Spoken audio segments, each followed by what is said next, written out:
పైవాడు ఏనాడో నీకు నాకు రాసి పెట్టాడు, ఈనాడే నిన్ను నన్ను కలుపుతున్నాడు.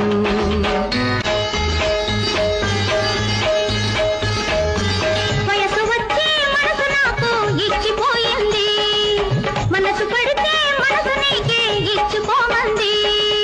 మల్లె పువ్వు పుట్టి నన్ను కోసుకోమంది, వాలు జడ